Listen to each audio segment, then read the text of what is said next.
In the beginning, God created, and shared their power with the witches in order for them to utilize it in helping mankind whenever they needed so.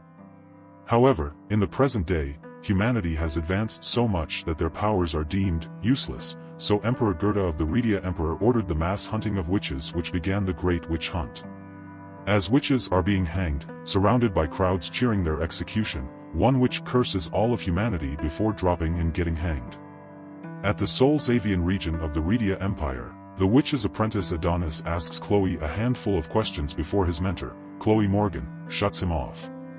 Feeling that it's getting hot, Adonis asks if Chloe could use her magic to make it feel warmer, but Chloe turns him down, stating that her magic isn't cheap. Using his smartphone, Adonis tells Chloe that he had found their location, which surprised Chloe.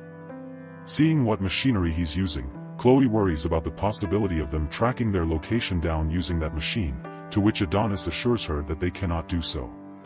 Flexing about the technology, and saying how using paper maps in the era that they're currently living in is lame, Adonis tells her that he would make her own smartphone before getting pummeled by Chloe. Adonis then asks Chloe why they were constantly running away, which Chloe calmly answers, "It's because I'm a witch." Seeing Adonis getting gloomy, Chloe pats Adonis by the shoulder and suggests that they should go. Adonis, watching Chloe's attitude in their current situation being so free and happy, Adonis wonders how that is the case. Adonis then suggests that they should eradicate humanity with magic. Chloe, however, didn't hear him correctly, and their conversation is cut short when something is coming after them. Western Squad 8 of the Rhea Empire spotted a fugitive witch and are moving in to engage and eliminate. Adonis then prepares to engage in battle with them with his quill, however Chloe shuts him down, commenting that he is too inexperienced. Chloe raises her arm forward, and uses Oleat of the ice magic. At the Rhea Empire, Gerda calls one of his subordinate an incompetent fool. The subordinate tries to explain himself, however is put at a stop after getting kicked in the face by one of the guards. Gerda tells them to stop, and orders them to bring Chloe the witch to him immediately. He then states that he won't let her escape. Back at the battlefield, Chloe had completely obliterated the soldiers using Oleat, then shortly thereafter, the staff disappears. Adonis, however, is mad that she wouldn't let him fight. Chloe tries to calm him down. However, Adonis then summons a large swords to the ground using his magic via the quill, and comments about how any student of Chloe's could be inexperienced. Chloe lets out a sigh before warning Adonis that she'll get mad if he whines too much. Adonis, however, suspects that the reason she wouldn't let him fight is because he's a human like them. Adonis states that he can't stand not being able to protect Chloe. Chloe then rushes in to hug Adonis. Just then, the frozen machine relays the location details to the satellite. A green light shines and they get transferred over a long distance. His Majesty gives a speech to the people and stirs the people against the witches. He sings the praises of modern technology, claiming to not need the witches' magic anymore. He announces that the witches will be eradicated. Adonis and Chloe are teleported before the crowd. Adonis becomes enraged and makes an attempt to attack His Majesty, but the guards stop him and hold him down. Chloe activates her magic powers and demands they release Adonis. Unfortunately, she loses her magic, and His Majesty reveals that they can use machines to deactivate her magic. His Majesty approaches her, tears her dress, and slaps her. The crowd cheers and tries to take pictures. His Majesty commands the guards to shoot the boy, but Chloe begs for her life to be taken instead. His Majesty holds a gun at her head, and Adonis desperately tries to use his spells. His Majesty shoots her, and the guards open rapid fire, shredding her body to bits. They behead her and lift her head into the crowd. 10 years later, Anna and Daroka bond inside prison wearing shackles. Anna questions their fate, but Daroka tries to cheer her up. Just then a man arrives, calling for 218. Anna doesn't stand up, fearing her fate. Daroka swaps numbers with her and gets taken instead. She is taken to a shady place and made to strip and talks about the favors they have done for the downtrodden. She bites off his finger and steals his phone before making a run for it. She imitates the facility manager's voice and commands the voice assistant to set the prisoners to unlock the cells. She manages to unlock Adonis' chamber. Adonis breaks free from the capsule he was held captive in. He instantly kills the guards and breaks Daroka's chains. Yamato deploys Ikout to report on the situation. Yuki orders him to maintain peace on his mission. Palpol is shocked to see the confiscated item in storage to be stolen. They explain that his voice was imitated. Adonis shoots a bullet and uses a spell to enlarge it, hitting a building.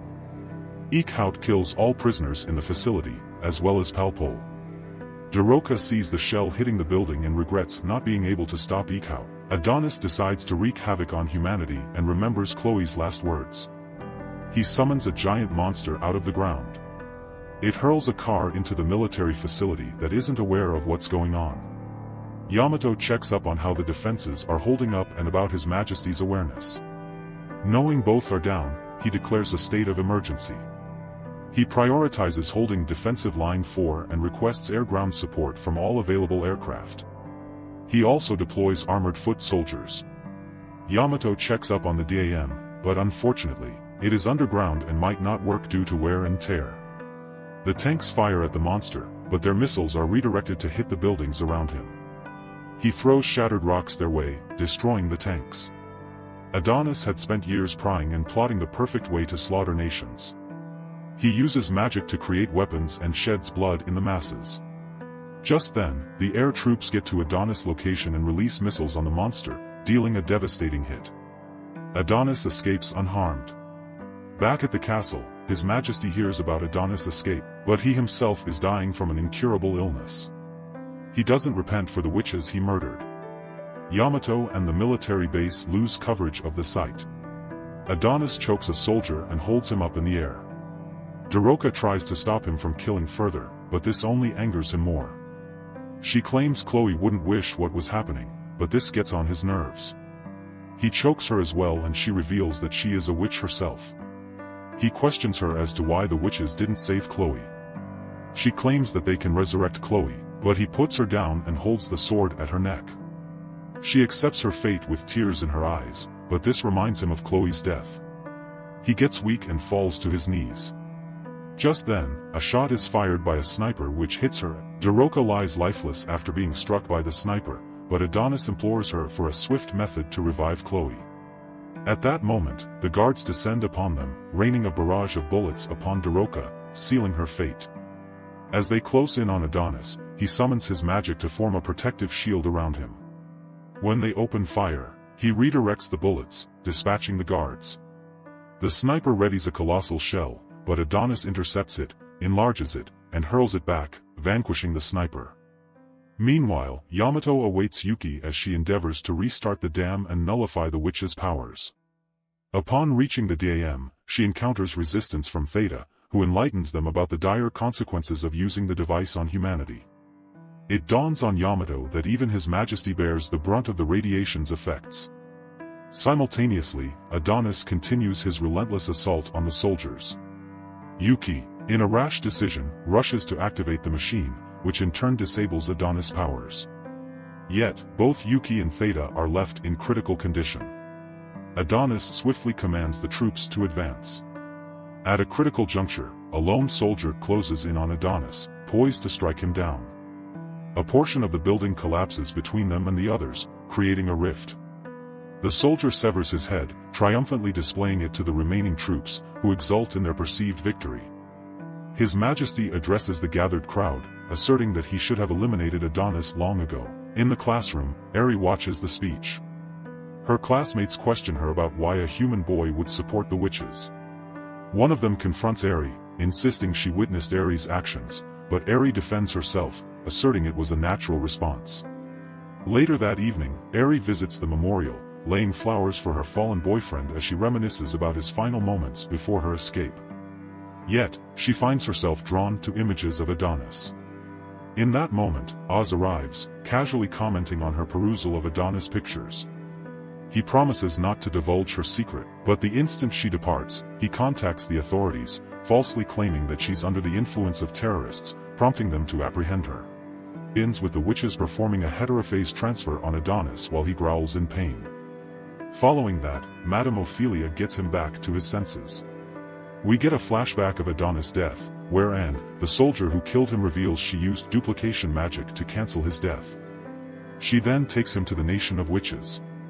As he regains consciousness, Madame Ophelia thanks him for fighting for them and shows gratitude. After resting for some time, a witch then takes him in a wheelchair to Madame Ophelia. On questioning, she tells him why Chloe was cast out of the nation of witches and expresses her wishes to resurrect Chloe. She also returns Adonis' quill, which Chloe had made. Just then, Adonis sees Earth through the ceiling, and Ophelia reveals that they reside on the moon, away from humans. She shows them the gravestones of the witches. She then takes him to Mito and explains that it is the tree on which witches are created. Adonis questions her if one of the witches is Chloe, but she explains she will only be one if Adonis uses his magic to make her into Chloe. Following that, Adonis lay under the Mito tree, contemplating what he should do next. Just then, Anne arrives and expects him to be grateful, claiming Doroka died for him. Adonis walks away, showing no sympathy. She states that he is a human just like the others and doesn't deserve to be saved. Adonis claims that they also only saved him to bring back Chloe so they could use her to dominate the humans. He reveals what Doroka told him in her final moments. He claims that he will resurrect Chloe and will only follow her orders, even if she is against the witches. The following evening, they begin the ritual, and Adonis casts the spells to write his memories of Chloe into the witch. She recalls the nostalgic moments he spent with Chloe and their bond.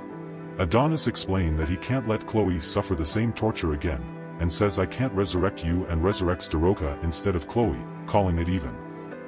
Madame Ophelia is appalled that he didn't resurrect Chloe, but he reveals that he has a chip embedded in him, giving the armies of Earth knowledge of their location. He crushes the chip, causing an explosion that sets the Mito tree ablaze. Moments later, soldiers begin to teleport. Aurea uses her magic to sprinkle water on the tree and extinguish the flames, but the soldiers kill her. Santa Maria suits up the witches in battle gear and a war wages between the witches and humans. Yamato attacks Adonis, but Adonis takes his gun and shoots him repeatedly until Doroka intervenes. The witches Crystal Maya, Dakya, and Griana use their magic to take out multiple soldiers. Madame Ophelia uses her magic to collect all the soldiers into a ball and crush them, causing a shower of blood. However, by then the second squad arrives and takes out a few witches. On Earth, Dynasma questions Theta's carelessness in letting the witches hijack a satellite and build a base on the moon. Yamato has a flashback of himself standing before Yuki's body, recovering in a fluid-filled capsule, appreciating her actions, and wishing she recovers soon so they can live a happy life together. Yamato takes the opportunity to land a swift punch on Adonis. He unleashes a slash aimed at Adonis, which travels the entire open field. Adonis dodges it, but it ends up killing multiple witches, including Madame Ophelia and Doroka. Anna uses duplication magic to cancel her death but ends up getting killed herself. The fight between Adonis and Yamato continues as they exchange attacks. The other witches have very little hope left and decide to side with Adonis to ensure survival. More soldiers arrive. Yamato uses maximum electrothermal output to create a tornado and then stabs Adonis in the chest with his sword. Adonis responds by using Caliban to chop off Yamato's left arm. The other witches beg for mercy at the hands of the soldiers. Yamato approaches Adonis with his sword to kill him. How was the video? We hope it was good. If so, please check these videos. Also, please comment down your thoughts and your suggestions for future videos. If you haven't already, please consider subscribing now to show the support to our channel. We hope to see you soon with another video right in this channel. Have a nice day.